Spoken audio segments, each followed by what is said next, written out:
ಅನ್ಮೋಡ್ ಅಬ್ಕಾರಿ ಪೊಲೀಸರಿಂದ ಅಕ್ರಮ ಗೋವಾ ಸರಾಯಿ ವಶ.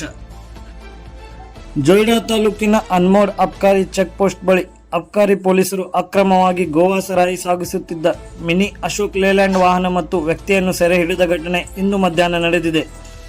ವಾಹನ ನೋಂದಣಿ ಸಂಖ್ಯೆ KA68G5849 ವಾಹನವನ್ನು ತಪಾಸಣೆ ಮಾಡಿದಾಗ ಅದರ ಹಿಂಭಾಗದಲ್ಲಿ ಅಕ್ರಮವಾಗಿ ಬುಲೆಟ್ 77 ಕ್ಯಾಶಿಯೋ ಫೆನ್ನಿಯ 48 ಬಾಟಲಿಗಳನ್ನು 2 ಮೂಟೆಗಳಲ್ಲಿ ತೆಂಗಿನ ಗರಿಗಳ ಅಡಿಯಲ್ಲಿ ಸಾಗಿಸುತ್ತಿದ್ದನ್ನು ಪತ್ತೆ ಹಚ್ಚಿ ವಾಹನ ಹಾಗೂ ಮದ್ಯದ ಬಾಟಲಿಗಳನ್ನು ಜಪ್ತುಪಡಿಸಿ ಆರೋಪಿಯಾದ ಮೊಹಮ್ಮದ್ ಅಲಿ ಕರಜ್ಗಿ ಬಿನ್ ಅಜ್ಮುದ್ದೀನ್ ಹಾವೇರಿ ಜಿಲ್ಲೆಯ ರಾಣೂಬೆನ್ನೂರು ತಾಲೂಕಿನ ಇವನು ದಸ್ತಗಿರಿ ಮಾಡಿ ಮೊಕದ್ದಮೆಯನ್ನು ದಾಖಲಿಸಿಕೊಳ್ಳಲಾಗಿದೆ.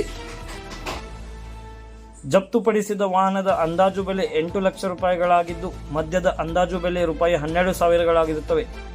ಅಬಕಾರಿ ಜಂಟಿ ಆಯುಕ್ತರು ಮಂಗಳೂರು ವಿಭಾಗ ಇವರ ನಿರ್ದೇಶನ ಮತ್ತು ಮಾನ್ಯ ಅಬಕಾರಿ ಉಪಾಯುಕ್ತರು ಉತ್ತರ ಕನ್ನಡ ಜಿಲ್ಲೆ ಇವರ ಮಾರ್ಗದರ್ಶನದ ಮೇರೆಗೆ ರಸ್ತೆಗಾವಲು ಕಾರ್ಯಾಚರಣೆಯನ್ನು ಶ್ರೀ TB ಮಲ್ಲಣ್ಣವರು ಅಬಕಾರಿ ಉಪನಿರೀಕ್ಷಕರು ನಡೆಸಿ ಮೊಕದ್ದಮೆ ದಾಖಲಿಸಿದ್ದಾರೆ. ವಾಹನ ತಪಾಸಣೆಯ ವೇಳೆ ಶ್ರೀಕಾಂತ್ ಜಾಧವ್, ದೀಪಕ್ ಬಾರಾಮತಿ, ಶ್ರೀಶೈಲ್ ಹಡಪದ್ ಹಾಗೂ ಮಾಂತೇಶ್ ಹೊನ್ನೂರ್ ಅವರು ಉಪಸ್ಥಿತರಿರುತ್ತಾರೆ.